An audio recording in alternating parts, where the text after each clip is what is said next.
পটলের নুন হলুদ মাখিয়ে রেখেছি। তেলে এবার পটলগুলো সব ভেজে নেব। করবো পটলের দো পেঁয়াজা।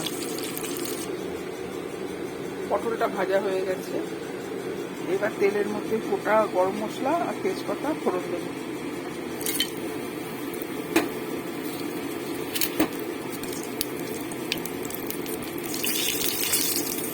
নেড়ে চেড়ে পেঁয়াজ কুচি ভাজবো।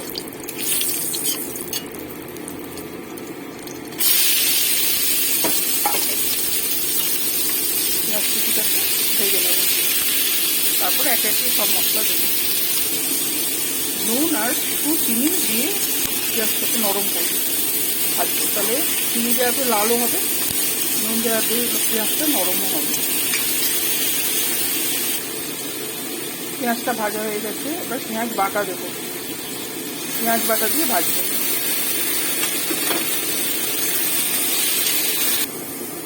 একে একে দেবো আদা রসুন বাটা, টমেটো বাটা। আদা রসুন বাটা,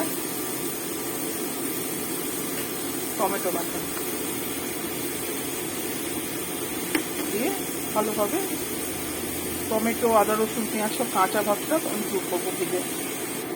এর মধ্যে একে একে আমি দিয়ে দিয়েছি লঙ্কা গুঁড়ো, হলুদ গুঁড়ো, জিরে গুঁড়ো আর একটু কাশ্মীরি মির্চ।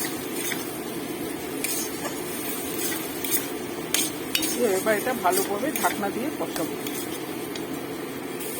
এবার একটু গরম জল দিয়ে ভালোভাবে আবার কষাবো। ভাজা হয়ে গেছে। এবার গরম জল দেবো।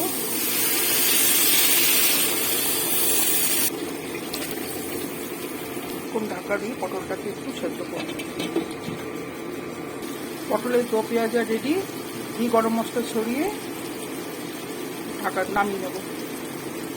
গরম মশলা গুঁড়ো ছড়ালাম, ঘি দিলাম। ঘি গরম মশলা গুঁড়ো দিয়ে এবার আমি এটাকে নামিয়ে নেব। আপনারা করবেন। একঘেয়ে পটল থেকে একটু এরকম করে খেলে ভালো লাগবে। নমস্কার।